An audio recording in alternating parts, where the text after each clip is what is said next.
right meeting. Workshop agenda. Okay, so the superintendent's report. Thank you very much. Congratulations to new committee members. Congratulations to our two new board members. Congratulations to President Milazzo, Vice President Horton. Welcome, public. Glad you're here tonight. A couple of quick things to report on. We did receive correspondence, and it was a thank you note from Matt Jackson, former student representative on our Board of Education. He just simply said, it was a pleasure working with you all this year. I've learned a lot over the past 10 months, and I'll continue to use the knowledge and skills gained as a student rep. I thank you for the kind gift and wish you luck as you continue to do great things for the town I love. Sincerely, Matt Jackson. Very nice. So, very nice to meet you. A couple of other things. We had discussed last meeting or the prior meeting about the streaming service for athletic events, and we are really close to getting our hands around what that really means for us as a school district. But I do want Mike, if you could give a brief update of the progress that we've made and maybe kind of the perspective that you and I have discussed prior. Sure. So legal got done basically negotiating what that contract is going to be with the president of NFSH Network and their clients. So legal's not just looking at this on Marlboro's behalf, but really all their clients in the Hudson Valley who would want to sign off on this. So they've really isolated terms around the service, the period of time. I think they did a very good job of describing what each party is responsible for. I think we want to take the time to talk a little bit more. I know we've had some student privacy questions, and does that have bearing on this situation? But also, that system is remotely controlled. So what this would do would give us a camera, for example, inside our gymnasium and outside on the turf field. There would be some type of scheduling software so we could enter whatever the event is. Could be a lacrosse game, football game, track meet, whatever's going on out there. We schedule the beginning and end time, and then the company does the broadcasting for that. I think they've also isolated some language around the profit sharing. I think that kicks in later once the board takes a look at that agreement. But they've really isolated the terms there, and they're comfortable recommending moving forward. To my knowledge, we have the final document. I don't believe there'll be any changes, but we want to make sure we vet that internally and what everybody's roles and responsibilities are. Right, so legal did finalize that project last week, and now we administratively have to review their recommendation and see how we can operationalize it. Because one of those pieces that I'm most concerned with is how do we then ensure that only the right events get streamed through the service. And that's a piece that we have to look at internally on how administratively we're going to control that feature. We just haven't had a chance to do that yet. And until that process is complete, I'm uncomfortable recommending to this group that we move forward with that contract, because it's a binding contract. So there's an out clause. We certainly can get out of the contract, but there's a fee to the out. So before we enter into it, it's another checkbox I need to work on. So that'll be at the August meeting. I do know that Susan at the last meeting asked how many other school districts in this area were looking into it. Yeah, there's And a we number. didn't know. It's pretty new, so we're kind of on the leading edge here, but I think there's going to be a pretty, I don't have an exact number. There's not a clear picture. There's a number of school districts that are doing exactly what we're doing right now. Looking at it and making decisions about, is this the right time to move forward or not? I don't think that the issue of having a streaming service, I mean, look at, that's what we did for middle school and high school graduation. We do it for all of our music events. So the issue is a wonderful thing to do. This is more of a modus of control and how this contract would work. So that's it. Thank you. So you're really not there yet on a decision based on all these other open questions? Yeah. We will be able to protect the privacy of our staff and of our students when we don't want the service running. Okay. And I don't understand, Mike and I don't fully understand how that interface works yet to be able to say, we're good. We can build in the proper controls so that it doesn't turn on at the wrong time. There's a switch, so they have no network access. Right. And we just haven't. And so I'm comfortable moving light switches. without having that answer.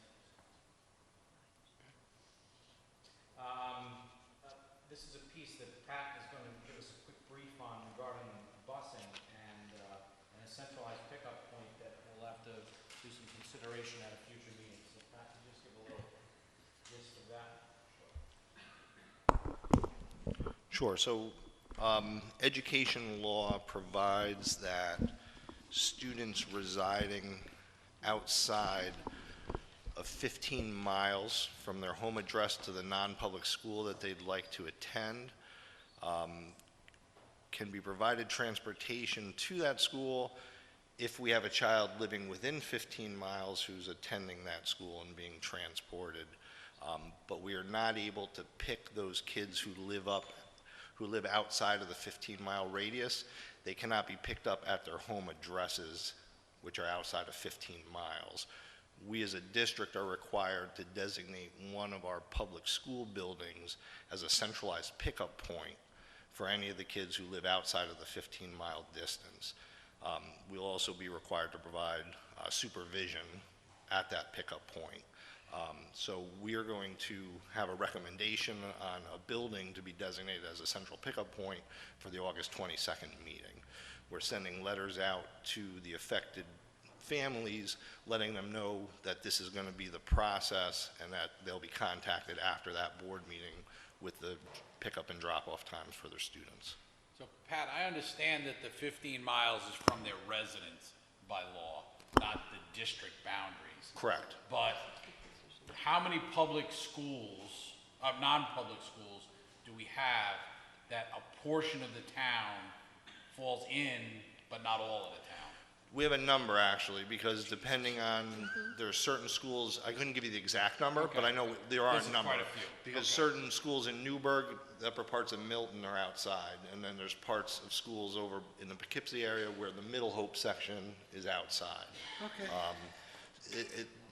This is mainly going to impact Our Lady of Lourdes, has the highest concentration of students. It actually may only be that run. I'd have to look at the list, but I think it might just be the Our Ladies of Lourdes run that has a number of kids that are outside of the 15 miles. So Pat, you're saying where kids did not qualify for transportation prior, they now could qualify for transportation prior to that 15? We were picking them up from home because there was no additional cost to the district, but So they were outside of the 15 mile?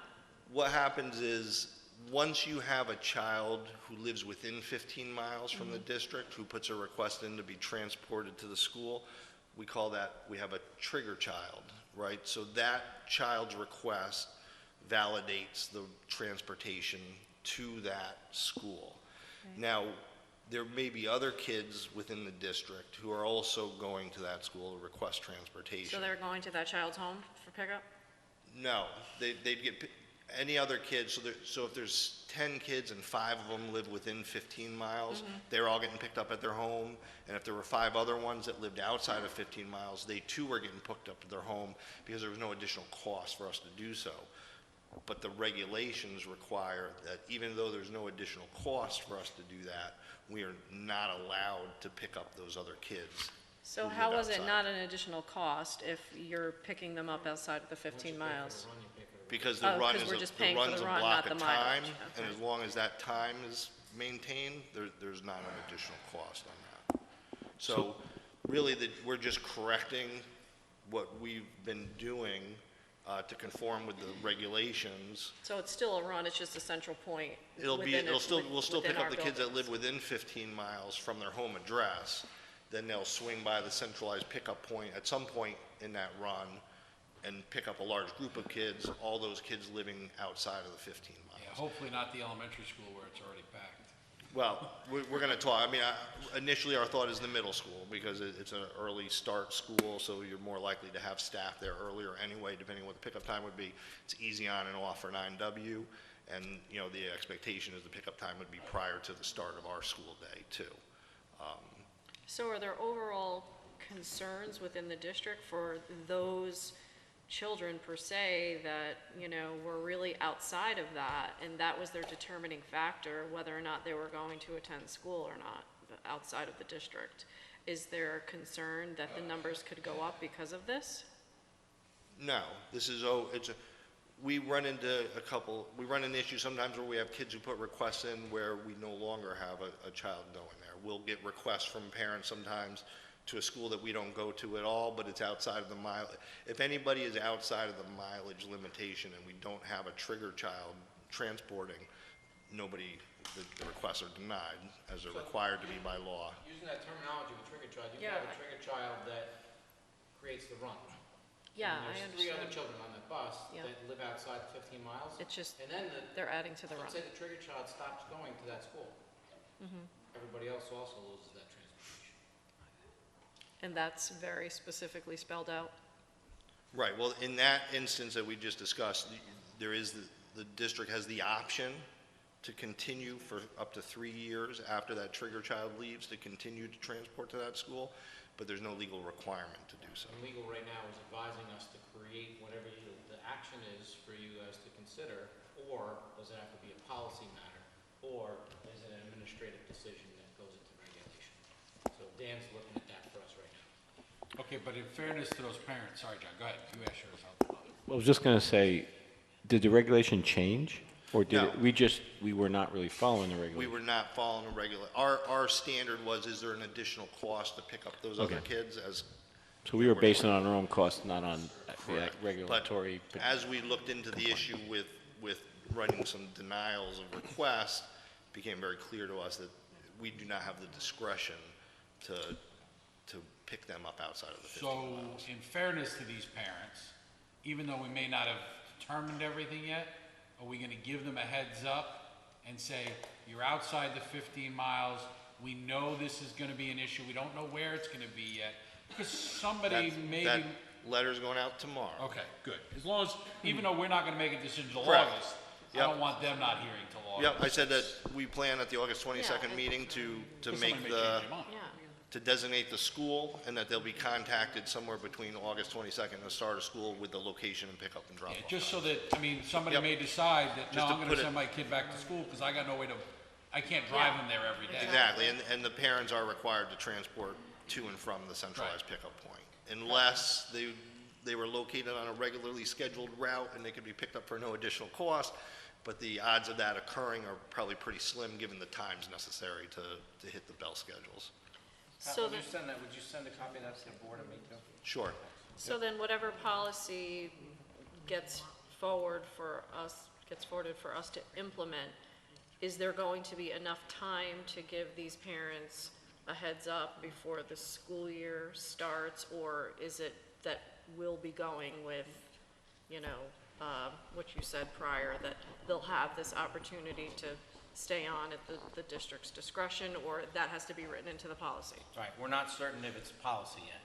It doesn't appear to be. It may just be a board action that designates a okay, centralized okay. pickup point. I see.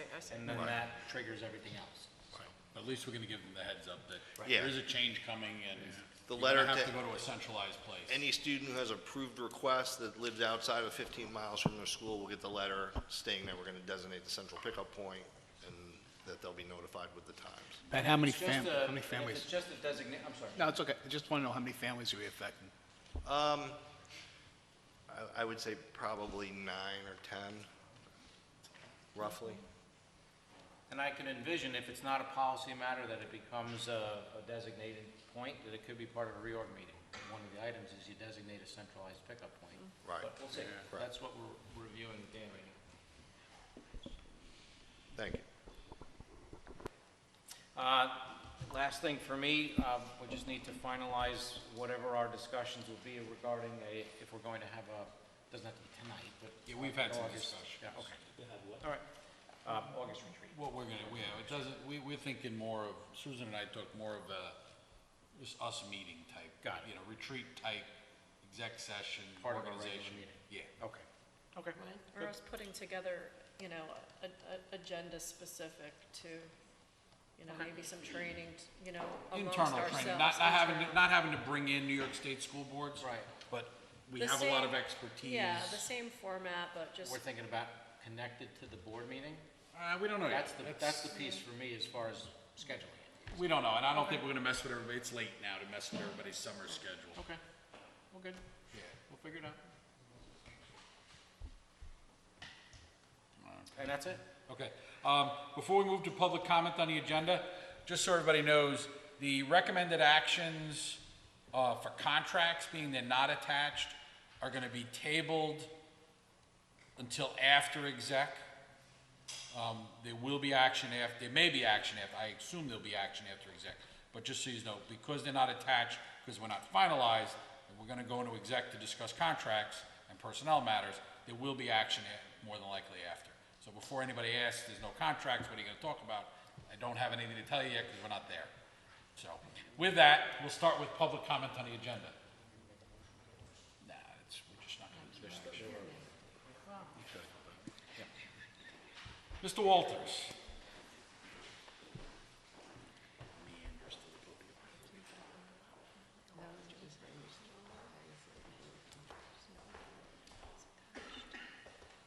I think you just answered part of my questions concerning the 6 contracts under recommended actions, and I see no dollar figures. Usually when you approve a contract, it has a dollar figure for the salaries. Now you're going to go into executive session, so if we want to hear what those are, we got to sit here till you're done? Or you can call in the morning. All right, now I'll go to the other item, and that's the Middle Hope lease agreement. I don't see any place in the resolution that says it's beginning July 1 or whatever date, how long of a lease it is, and how much they're paying annually, monthly, or weekly for leasing that facility. The term, there must be something missing. The term commences on July 1st, 2019. But it should have been followed through. Not there, Term, yeah, the attachment to The the, attachment has the full lease. right? And how much are they paying? they will pay rent to the district in the annual amount of $137,298.00,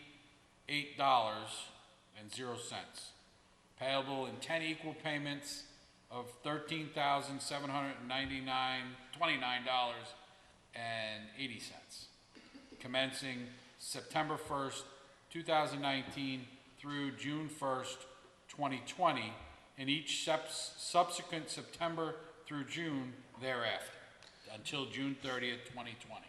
And if they renew it for another year, is there a cost of living or some kind of increase to that contract? Basically, the term is defined, July 1st, 2019, terminating June 30th, 2022, unless otherwise extended by written agreement. So the rent wouldn't increase?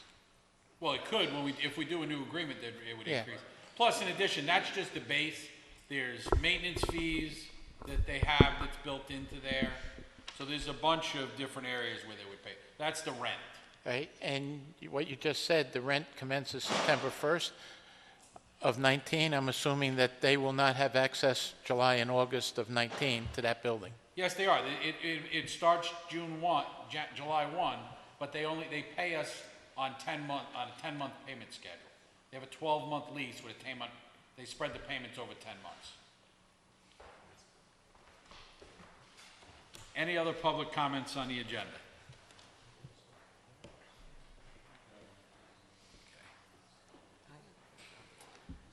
Okay, so we will move to the consent agenda.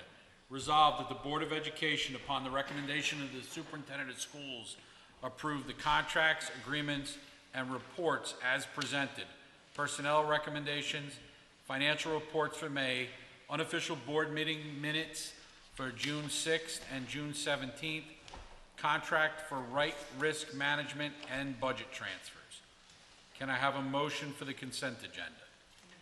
Karen, second. Joanne. So I have a question on, Oh, yeah, we'll go to, any discussion? I have a number of discussion on the personnel agendas. Because, all right, when we were doing, when the budget was being presented, I believe the food service went from part-times, correct? Or substitutes to now they're being hired. Yeah. Correct? The gym teacher was supposed to be a part-time part for a teacher at $30,000. I'm looking at my agenda, it says $58,410. It's a .4 position, prorated $58,000, so it's .4 of 58,000. So That's why what would you not put that on there? Because this is very deceiving to the public, because in the budget, it said $30,000. Correct. And this is looking like we're hiring a full-time teacher. Absolutely not. It's a .4 physical education, professional step, master step 1, 58,410 prorated. That's the standard on how we Right, put but these forth. people don't know that, They and like do- I they said. do now, So I think when we do this, when we hire someone like that, I think we need to actually put the numbers. But we that's can't, getting- because Or we even make, put it in but you parentheses. can't, because Or explain it. we have a salary spelled out in the contract for a specific title. The prorating has to happen from there. There's a contractual amount for a position, and then it's prorated based on whether it's full-time, .2, .4. So we can explain it, yes, definitely, we can definitely explain it, but we I think can't we- appoint them at a different salary. The contractual salary is very specific. Because it's very misleading. So, But it's a good point, Joe, and I understand it, so we can explain it every time we need, but think about it also, if someone starts in November, they're still gonna start on that step, and their salary will be prorated because they're not working the full year, so it's kind of the same thing. so I But know I'll our- explain it anytime anybody needs. I know our music teacher, this is the replacement of a music teacher, correct? That's correct, The elementary school teacher is the replacement of the elementary school teacher. correct. The science teacher is a new teacher. Nope, that's a replacement That's a of someone that resigned. Oh, the social studies teacher is the .2 that That- becomes full-time, That's correct. all right? And the other one is the elementary, it doesn't say exactly what, other than elementary. It's a replacement. Okay, thank you. So, that's what Mrs. Oneska left too. Okay, I think that's all of it, the substitutes. The only remaining openings that we have right now from budget and from resignations or retirements, we have a special education elementary position open. We have a Spanish world languages open in the middle school and high school. And we have the newly created STEM secondary position in the middle school and high school that we would anticipate all three of those to be finalized at the, for the professional ones, at the August meeting. Did I miss something? We also have the new maintenance position.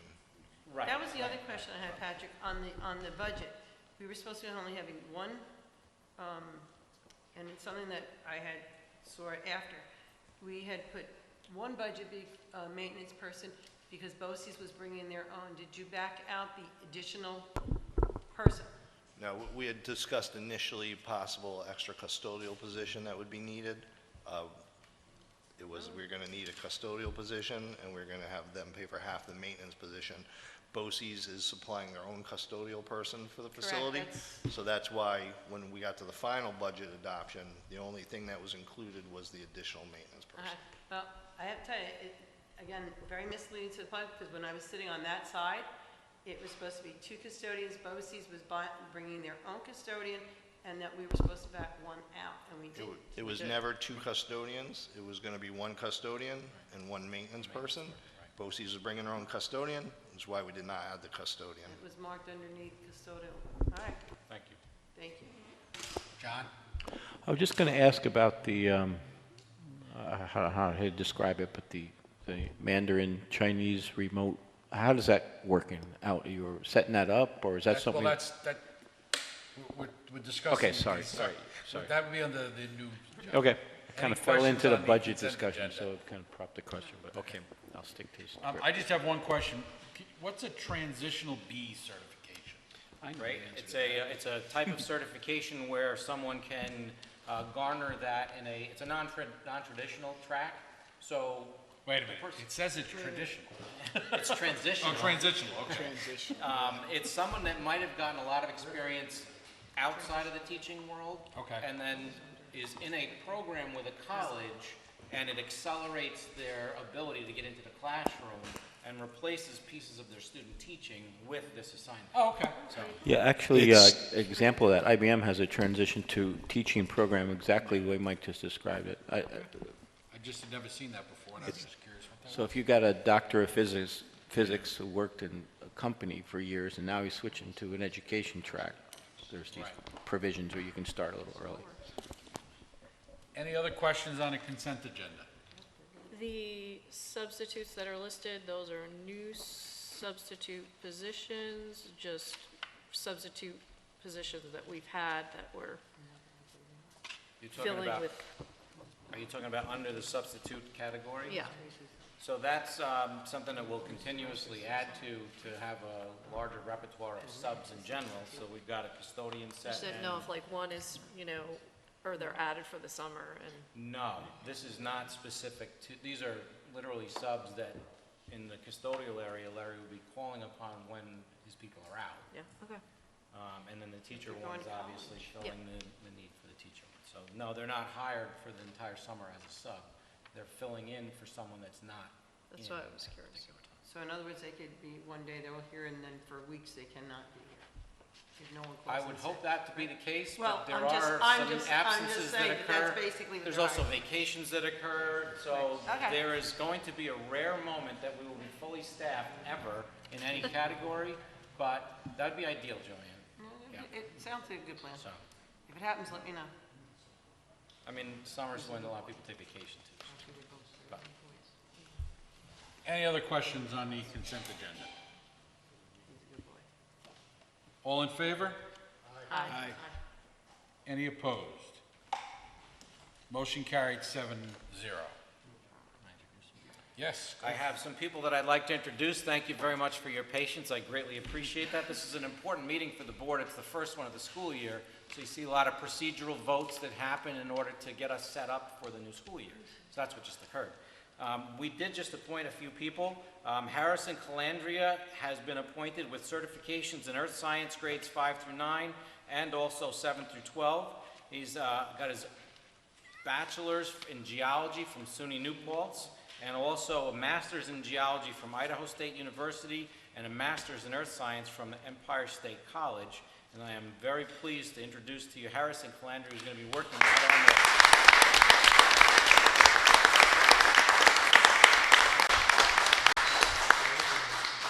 Harrison, welcome With to the Marlboro. transitional certification. Yes, yes.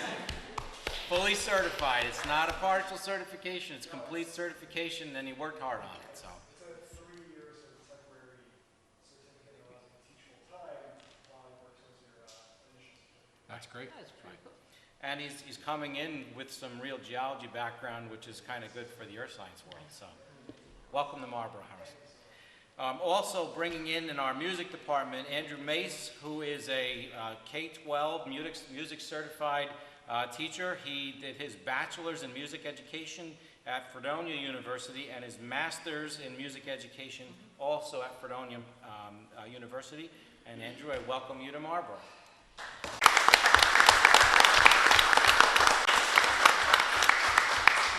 Andrew will be working at our middle school also.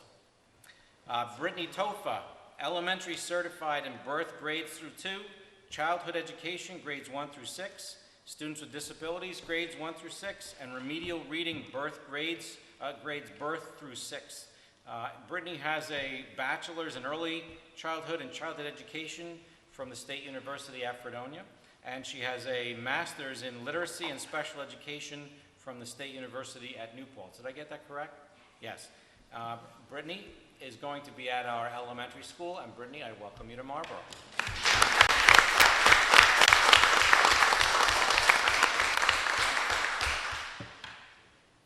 I'm sure both of you are not going to be missing the Fredonia winters. Although we get a challenge here and there, but it's not Fredonia. William Beesmer is a physical education K-12 certified teacher. He did his bachelor's in physical education at SUNY Brockport and his master's in sports management and athletic administration through the Southern New Hampshire University. And William is going to be at our elementary school as well.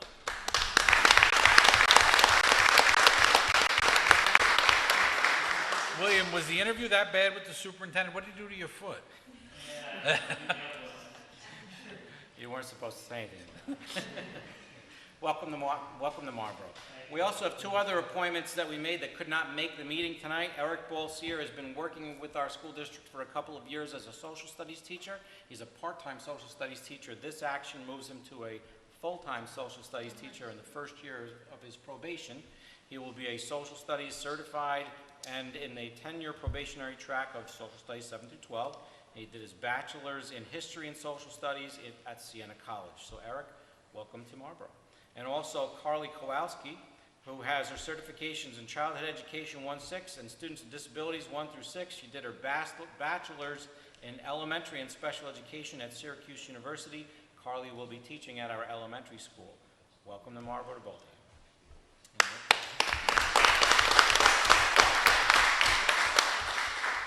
Okay, so, great. We'll move on to recommended actions, and as I said, we're going to skip through A through F for now, and we'll move on to G. Resolved that the Board of Education, upon the recommendation of the Superintendent of Schools, approve the 6th grade field trip to Frost Valley YMCA at 2000 Frost Valley Road, Claryville, New York, overnight on October the 10th, 2019, as presented. Can I have a motion? James, second. Susan? Any discussion? All in favor? Aye. Any opposed? Motion carried, 7-0. Middle Hope lease.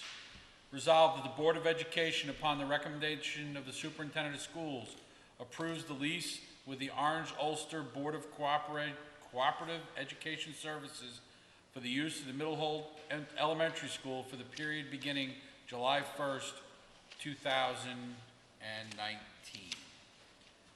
Can I have a motion? James, second. John Morrow. Any discussion? All in favor? Aye. Any opposed? Motion's carried, 7-0. Secra.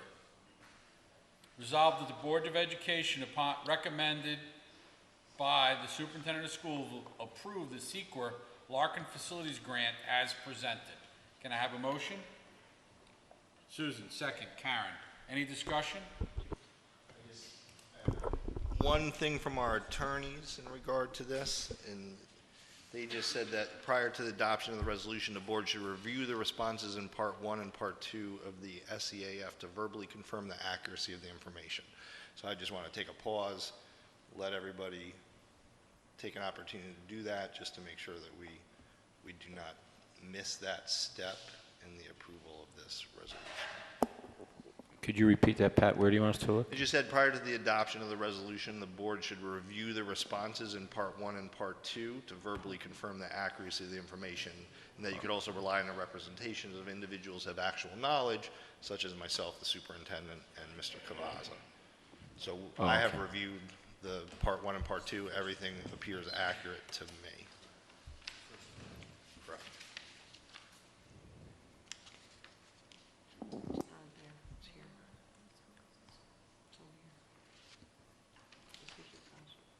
Anybody have any questions with the attachment?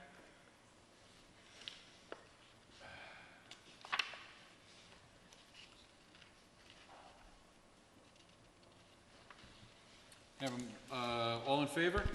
Aye. Any opposed? Motion carried, 7-0. Contract for Mobile Life Standby Ambulance. Resolved that the Board of Education, upon the recommendation of the Superintendent of Schools, approve the agreement for Mobile Life Standby Ambulance Service for athletics as presented. Any discussion?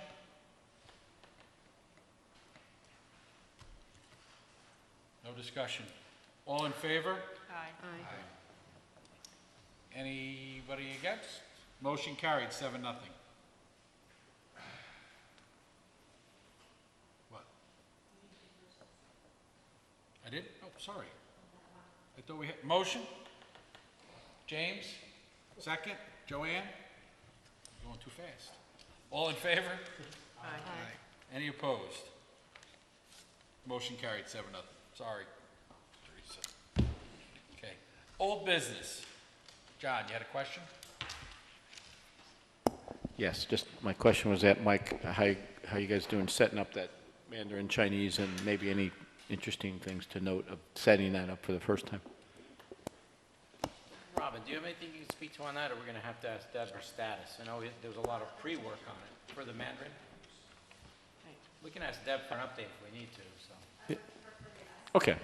My interest is more just in how you set up the remote learning and that, so as, general, you don't need to make a presentation or anything. I was just curious, since it popped my question in my mind when we were talking about what was tying up to the budget, and that was a budget item, but it can be offline. It's, just was curious. And Yeah, okay. That's while all. we're doing that, Robin, can we find out how many kids signed up for it?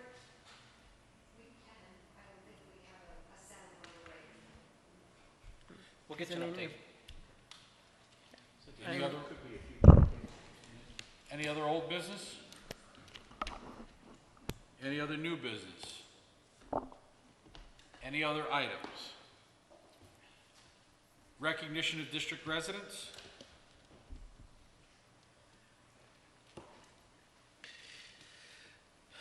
So we have a proposed executive session for the employment history of particular persons, proposed acquisition, sale of real property, proposed pending and current litigation, collective bargaining negotiations. You have a motion to go into exec? Joanne, second. Susan, all in favor? Aye. There will be action more than likely after, so you can call Teresa in the morning, or you can wait. I